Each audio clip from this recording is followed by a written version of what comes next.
Le doy gracias a Dios por permitirme el gran privilegio de testificar para la honra y gloria de nuestro Señor Jesucristo y las maravillas de su obra redentora en la miserable vida de esta mujer que pecó contra Dios, porque estaba perdida en el pozo oscuro, sintiendo el frío de la muerte, hasta que llegó la luz admirable de su palabra vivificante y me transformó, me hizo una nueva criatura, me dio un nuevo amanecer, iluminó mi vida oscura y me dio un limpio corazón. Mi nombre es Alime Mena Naimei. Soy hija de padres libaneses. Mi padre Álvaro Mena Watkins y mi madre Naime Naimei salieron del Líbano en el año de 1936. Mi madre era la hija menor de 7 mujeres y allí en Líbano no se acostumbra ni permiten que una menor de edad se case, porque hasta que no se case la mayor. Entonces mi papá decidió llevársela porque no había otra manera, se amaban, por lo que al salir con ella de allá del Líbano, toda la familia de mi madre salió tras de ella y mi madre y mi padre subieron al tren que los llevaría para América. Cuando vieron que estos venían siguiéndolos, mi padre y mi madre se tiraron del tren andando.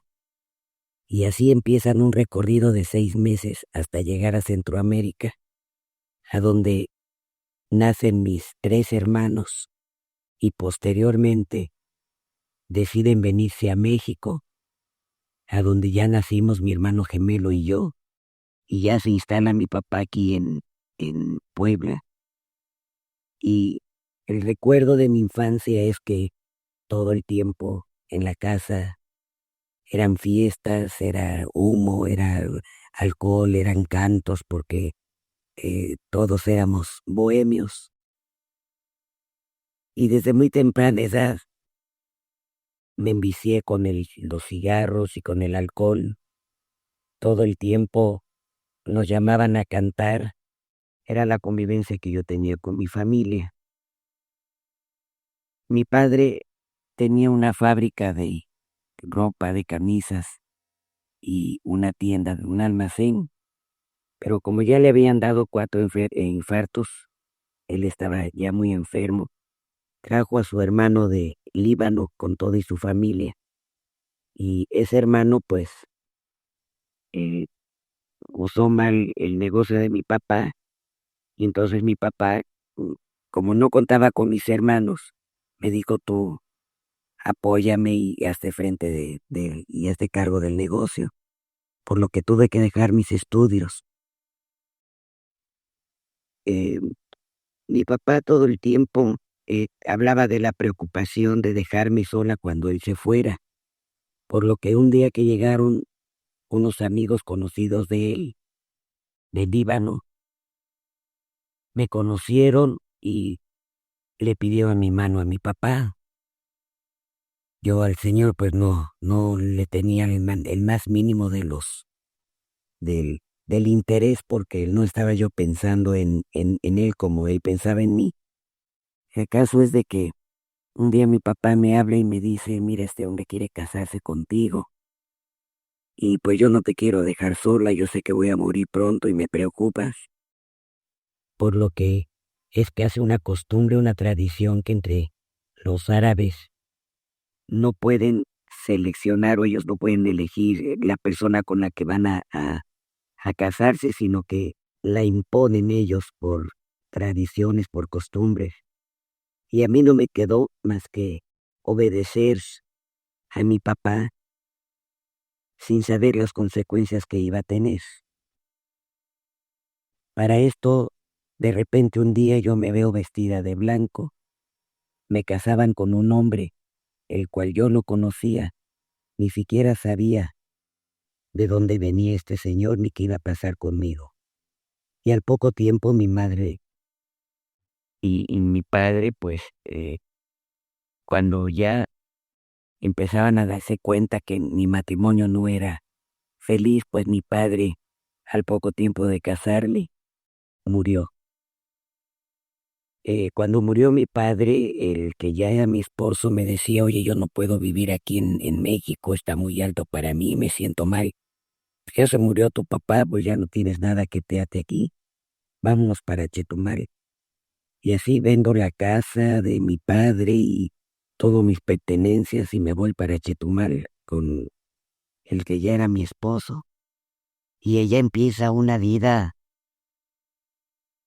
pues, no de felicidad, porque en realidad yo no tuve un matrimonio tranquilo ni bueno, porque el hombre no era un hombre con principios morales ni con delicadeza, sino que era un hombre tosco y no había logrado él conquistarme de la forma sutil, sino que era un hombre brusco y pues yo no estaba contenta con él.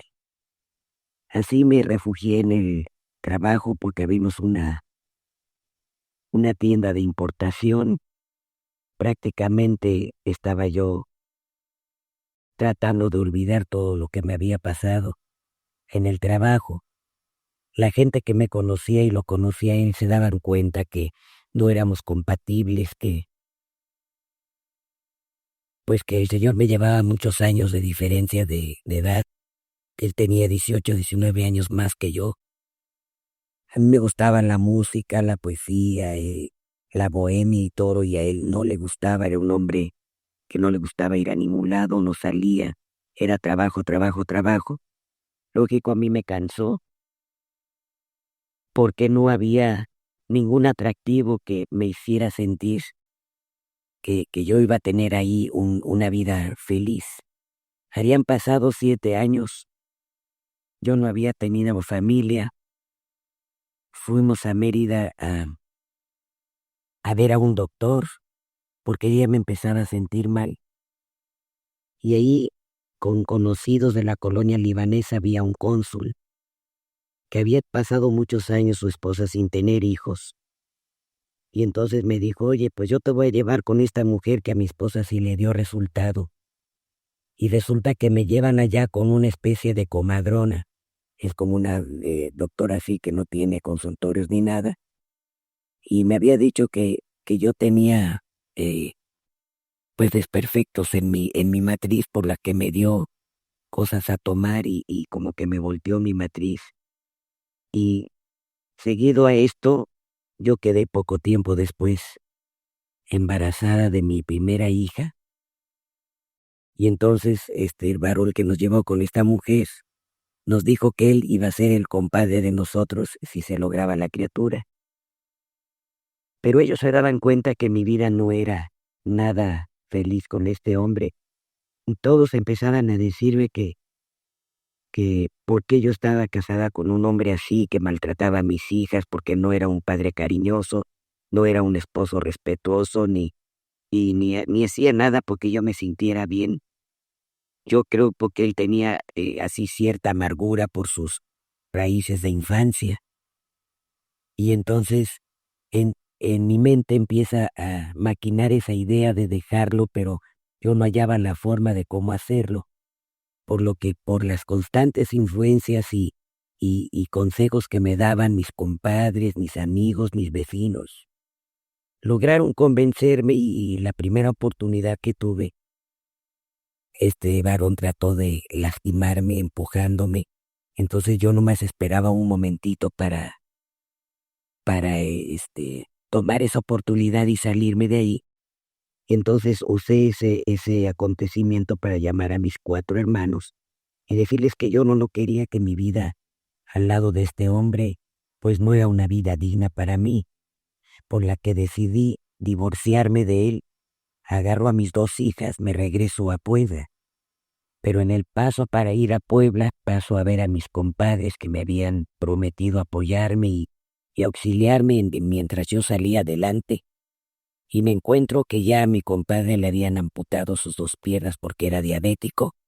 Y la misma noche que yo llegué a visitarlos, esa noche me tocó a mí amortazarlo porque en ese momento quedó muerto. La esposa de mi compadre me dijo, oye, pues yo ya no me quiero quedar aquí, si te vas a Puebla, vámonos, allá ponemos un negocio, ya no me quiero quedar aquí, son muchos recuerdos. Y así decidimos irnos para Puebla. Yo llegué a Puebla y me encontré con obstáculos con mi familia porque querían volverme a someter al yugo familiar, al dónde vas, no vayas, qué vas a hacer, haz esto, haz el otro. Pero entonces ya el espíritu de rebeldía y de independizarme tanto de la cuestión familiar como la del matrimonio, hicieron que yo dejara, eh, rompiera con ese cordón familiar y me fuera a vivir allá a casa de mi comadre, donde puse un negocio. Empezamos a viajar por toda la república porque yo tenía contactos a todos los niveles porque mi mundo era el mundo de los negocios, sabía comerciar. Y en esos y en esas llegadas, por la cuestión de ser de raza árabe, nosotros acostumbramos el café, las barajas, el paisano es muy dado a jugar barajas y a meterse en todas esas cosas, a fumar, a tomar, en sus fiestas de 2, 3 días, darse pericazos y todas esas cuestiones que son de esa raza. Es natural que si nuestros padres fueron fumadores, tomadores y tenían los vicios que nosotros veíamos, nosotros estábamos haciendo lo mismo. Y lo hacíamos como una cosa natural, no con esa fuerza negativa con la que hoy día se hace. Entonces, en todos los recorridos que tuvimos y todas las reuniones que hacía, porque a mí me gustaba la música y hacía música también y todo eso. Entonces, me llegaban a visitar gentes del sureste. La gente del sureste es muy dada a consultar hechiceros, brujos, hacer trabajos y todo, y les hacía gracia que yo leyera el café. El problema que pasó conmigo es de que me daba cuenta que lo que yo decía de las lecturas del café, pues todo salía cierto.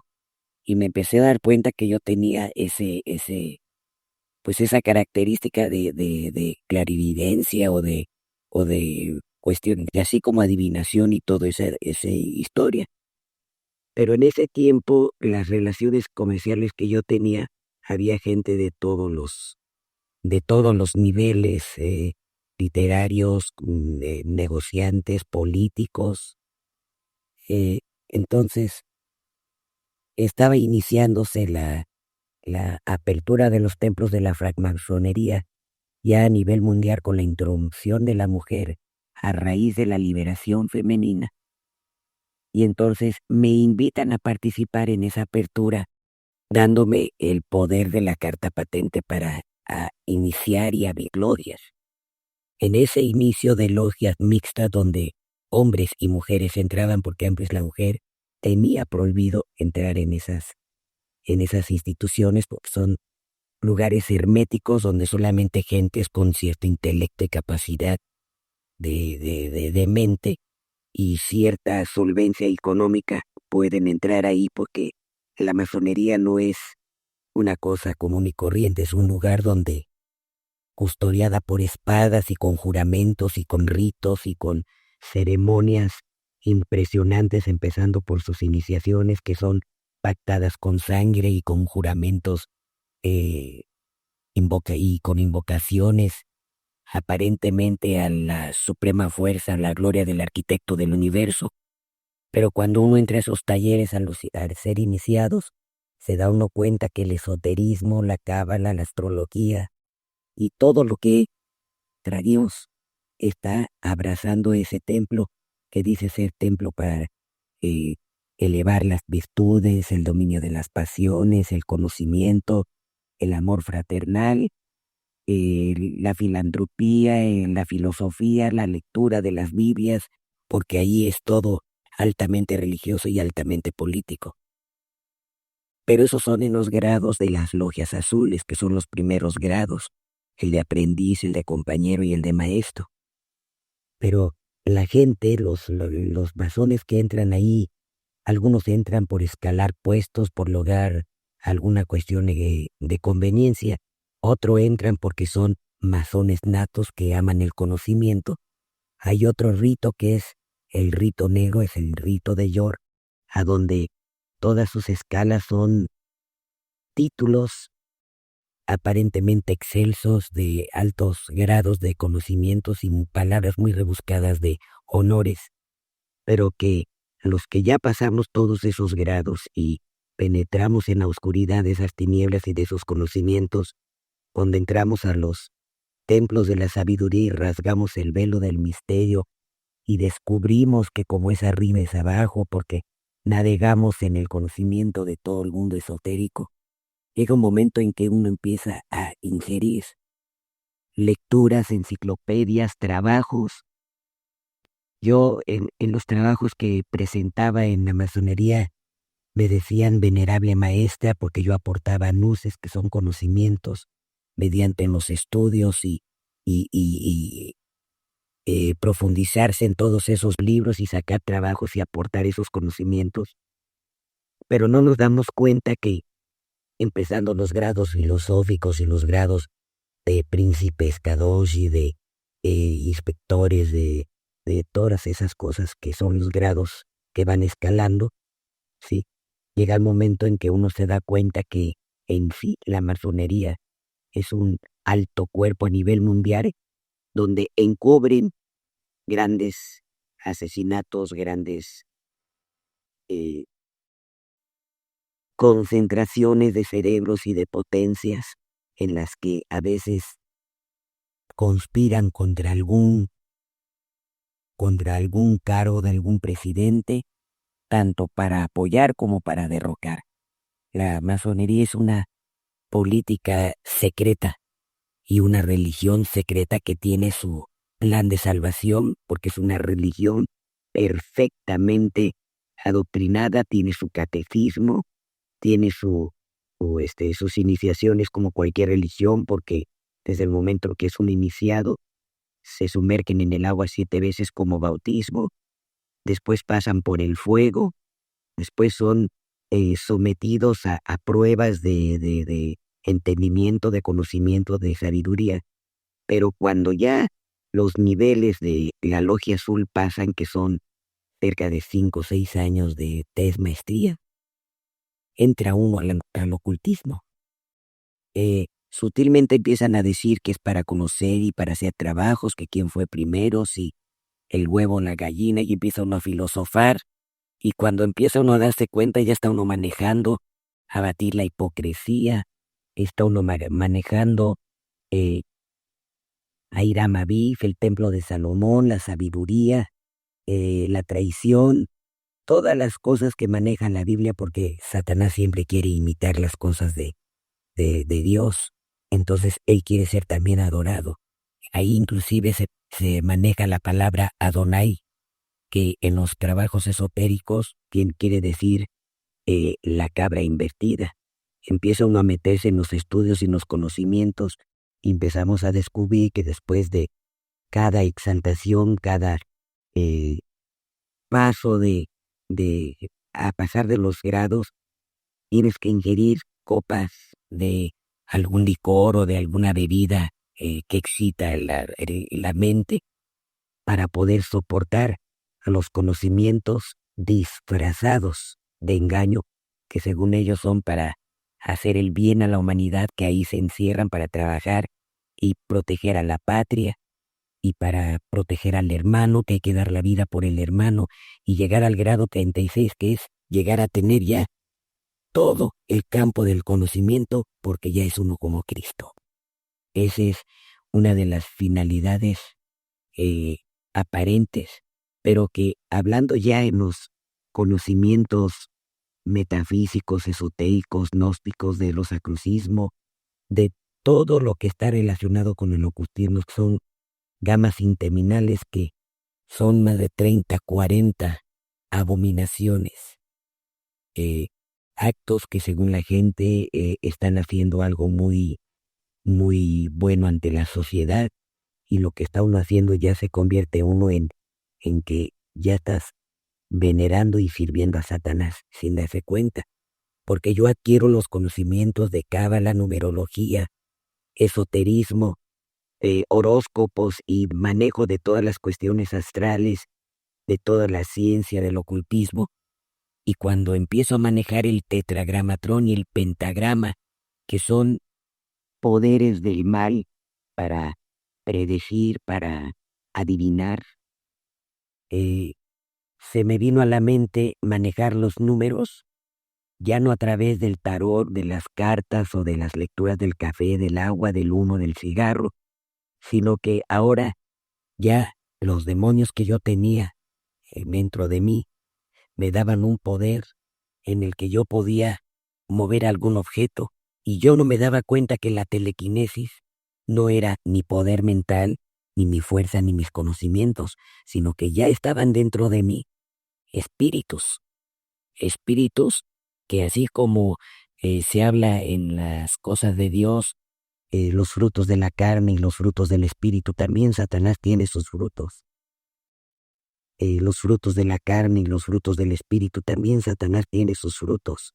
Y esos frutos llevan a una maestría que se llama la pieza del caballo, que son 7 espíritus dentro de la persona, que ya son de los rangos de nivel sacerdote, de niveles brujos, niveles esotéricos muy elevados, en los que en forma engañosa ya están manejando a la humanidad y jugando a los títeres con seres humanos. Entonces, allá en Villahermosa, Tabasco, está rodeado de brujos muy conocidos, brujos que se los llevan a los pinos para desaparecer gentes. Entre ellos está una tal Camelia y un tal Román, que se acercaban a mí porque yo manejaba el dominó. El dominó, las 28 fichas, las hice de madera con mis propias manos.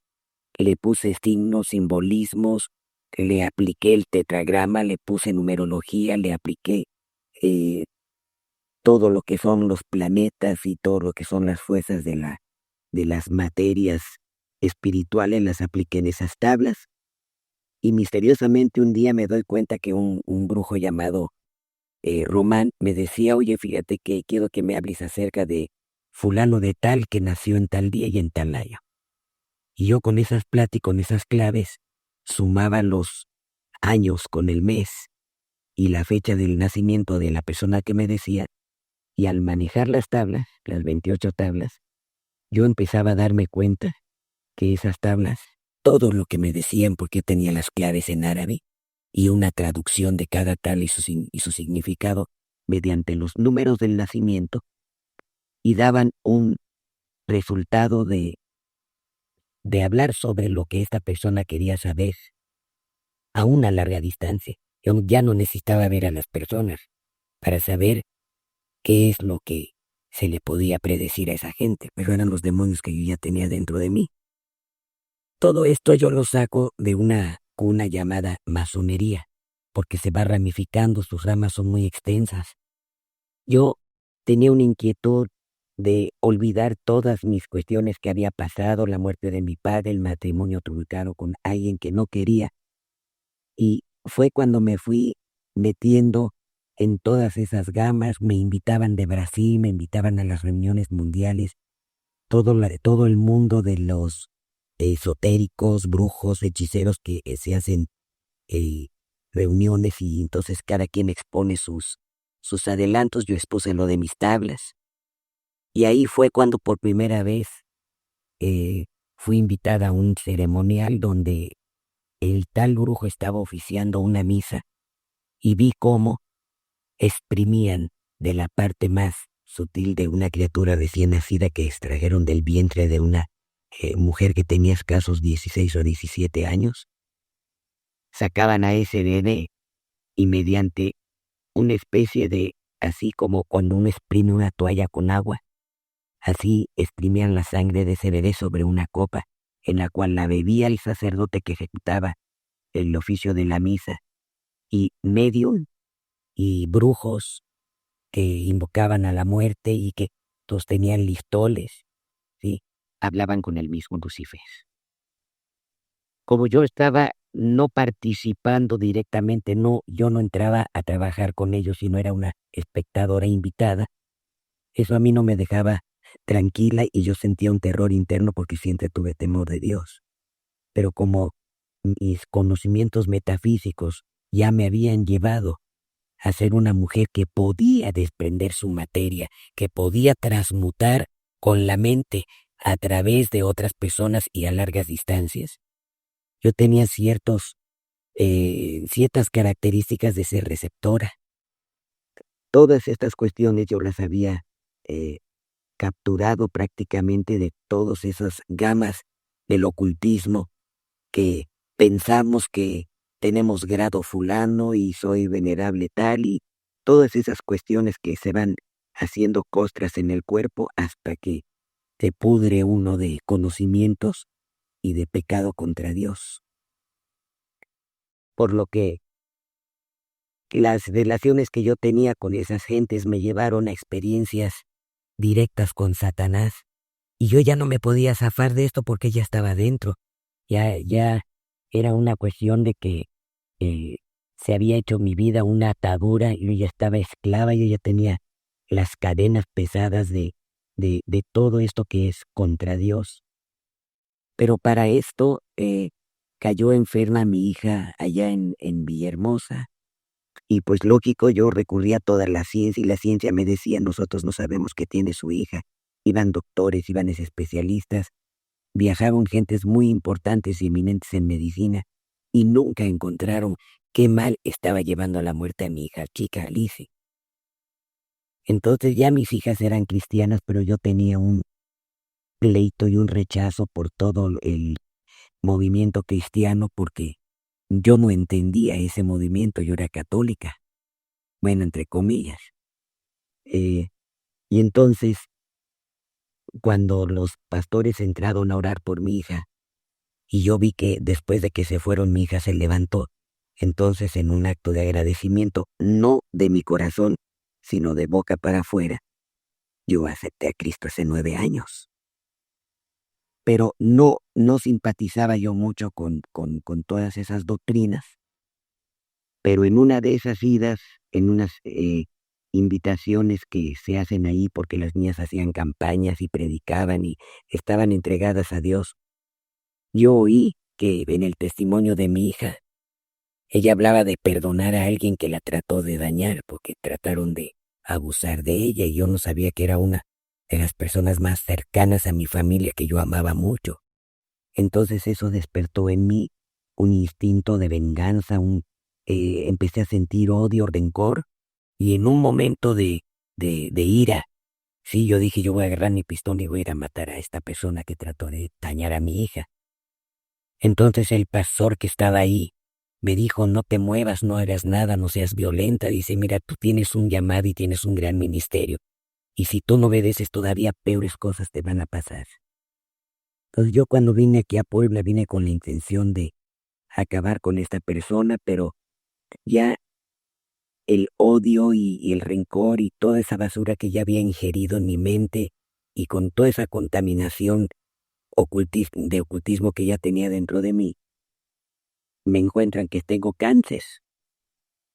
Mis hijas me habían orado porque ellas ya sabían este asunto y vuelvo a tener y a recibir esa profecía de que yo estoy en desobediencia y que mientras yo no esté en las cosas de Dios rendida, que las maldiciones irán a seguir arrastrando eh, mi persona. Yo regreso a Villahermosa, Tabasco nuevamente y desgraciadamente el asunto de mis negocios los empieza a manejar es gente muy cercana a todo ese movimiento en el que yo estaba y lamentablemente en 1990 esta persona que estaba trabajando para mí sabía la clave de un negocio que tengo y fue y me traicionó en una compañía muy importante que es una compañía de la Ford. Y en ese momento de la noche a la mañana pierdo todo lo que tenía invertido en mi negocio y me quedo prácticamente sin nada. Entonces eso hizo que yo matara espiritualmente a este señor, porque yo le dije, te voy a matar, mi fuerza mental era destructiva. El poder que yo tenía ya del mundo del maligno ya me daba ciertas cosas para manejar con mi odio y con todo y dañar a la gente. Entonces nuevamente me suplicaban, me decían, Salime, no tomes venganza, déjalo, ponlo en manos de Dios. Pues yo no tuve más remedio que salirme de allá. Y cuando regreso aquí a Puebla, prácticamente derrotada, enferma, pues buscando el calor de mi familia con mis hijas, empiezo a recibir ofensas, regaños y ¿dónde está esa Salime, la poderosa, la que andaba en carro, la que manejaba oro? Mira cómo andas ahora, mal vestida, en lo que te has convertido. Y empiezo a sentir ese rechazo, pero yo ya estaba en un conflicto porque la masonería nos da un poder económico muy grande. Tus relaciones y todo el mundo de Satanás te ofrece poder. Pero pues ya Cristo estaba tocando mi vida. Eh, Todo esto que yo estoy hablando y testificando para la gloria de Dios es para que todos los que están en la masonería, todos los que están en metafísica, en ocultismo, en brujería, hechicería, todos los que han llegado a las puertas del alcohol, a la drogadicción, a cometer asesinatos, a estar involucrados en todo lo que es el mundo de Satanás. Desgraciadamente, hay algunas mentes que se quedan perdidas y llegan a la locura. Yo misma teniendo un criterio muy amplio y estando preparada para toda esa gama de conocimientos, llegó un momento en que yo sentía trastornos mentales y llegué a tener esquizofrenia. ¿Por qué? Porque todos esos conocimientos nos llevan al desequilibrio. Entonces, de ahí parten los brujos, de ahí salen los presidentes, de ahí salen las grandes empresas y los grandes contactos. Es un mundo político, un mundo eh, religioso, y todo eso perturba las mentes. Entonces, para la gente que me está oyendo, que está metido en todo lo que es ocultismo, a veces inocentemente dice, oye, pues ¿qué me va a pasar si me leen la taza del café? ¿O qué puede pasar si me echan las cartas? ¿O qué me va a pasar si voy con fulano y me dicen qué va a pasar mañana? Nosotros podemos saber qué pasó ayer y qué pasa hoy, pero nadie más que Dios puede saber qué es lo que va a pasar mañana. Entonces, eh, yo exhorto a las personas que están metidas en todos estos eh, niveles del oscurantismo. Dice la palabra de Dios que todos los que son hechiceros, borrachos, mentirosos, homosexuales, tomadores de vino, y los perros no entrarán al reino de los cielos, dice la palabra de Dios, que Él los va a vomitar. Y Cristo ya viene, y si nosotros no estamos con nuestras ropas limpias y preparados para recibir al Cristo que viene nuevamente por nosotros, y si nos encuentra involucrados en la sociedad de la inmundicia de Satanás, nosotros vamos directamente a una muerte espiritual. Entonces, yo sé que sí hay una salida cuando entramos en el laberinto de todas esas cosas que nos arrastran a una muerte espiritual. Arrastramos maldiciones, cae a nuestra vida todos los males, eh, porque todo esto genera odio, genera enfermedad y genera muerte. Pero cuando alguien se acerca y te dice, mira, tú tienes perdón, en una ocasión antes de irnos para allá, para el sureste, me dicen mis hijas, oye mamá, ¿tú por qué nunca vas a la iglesia, ni te hincas, ni te persignas, y eres muy irreverente para ir a las iglesias y todo esto? ¿Que acaso hiciste algo malo por lo que no quieres entrar a las cosas de la religión? Entonces yo apenada le dije que no, y entonces fui y pues me presenté ahí donde está el confesionario. Eso se dio hace aproximadamente 11 años. Y entonces con el confesor me hizo las preguntas del rutinario. Yo le empecé a contestar y al decirle que desde que me había casado en 1968 nunca más había vuelto a una iglesia, pero que en el transcurrir de ese tiempo yo me había metido a la metafísica con los gnósticos, con el Rosacruz, con todas esas historias que pierden la mente y se olvida uno que hay que invocar nada más el nombre de Dios.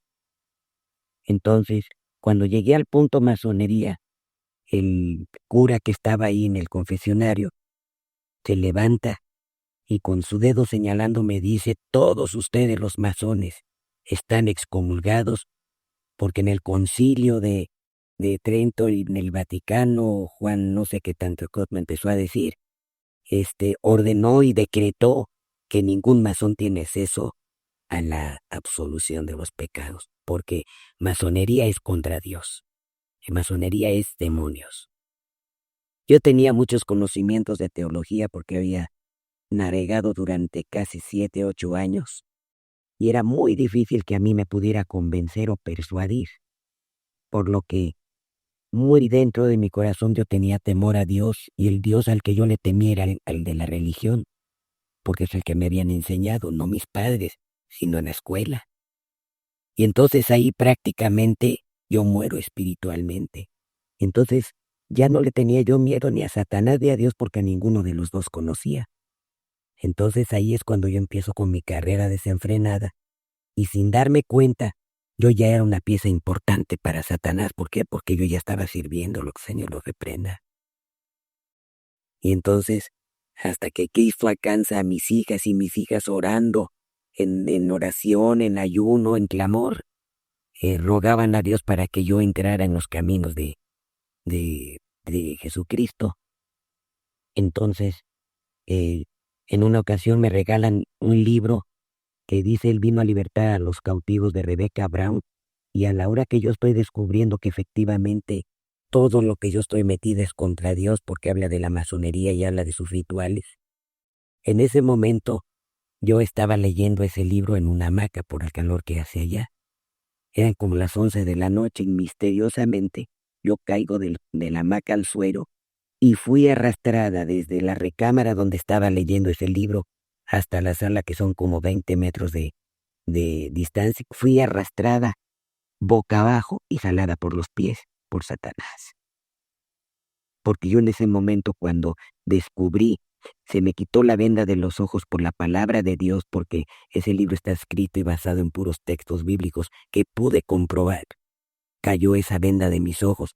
En ese momento yo tenía ciertos papeles y credenciales y diplomas y cosas que me daban acceso a nivel mundial a las grandes instituciones. Y entonces fue cuando quemé todo y empezó prácticamente el toque de Dios en mi vida, que duró casi 9 años. Llego a Puebla y por gracia de Dios, eh, yo seguí en desobediencia, pero me encuentro al pastor Nuy y a la pastora Cristi.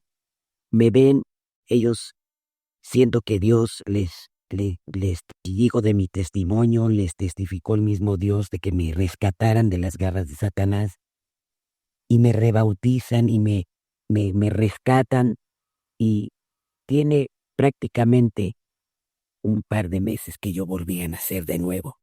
Y ahora estoy sirviendo a Dios, estoy testificando lo que Dios puede hacer en vidas que ya prácticamente no tenía ni la esperanza de vivir, porque yo vivía muerta en vida, llena de miedo y de temor, porque las culpas que yo había tenido por causa de la religión y por causa del esoterismo y el ocultismo me habían hecho sentir que yo no tenía perdón de Dios. Pero cuando entra la sangre de Cristo Redentor a mi vida y sentí cómo fui venerada, presto, obra en mí, aquí estoy para notificarle a todos los que están manejando el ocultismo que se detengan y que escapen por su vida, porque solamente la sangre de Cristo lava y solamente Cristo salva, y además Cristo viene.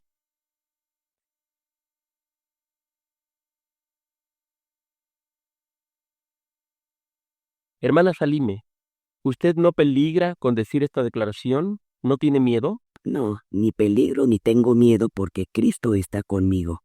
Es mayor que el que está en el mundo. Tengo entendido que usted hizo un viaje a Francia.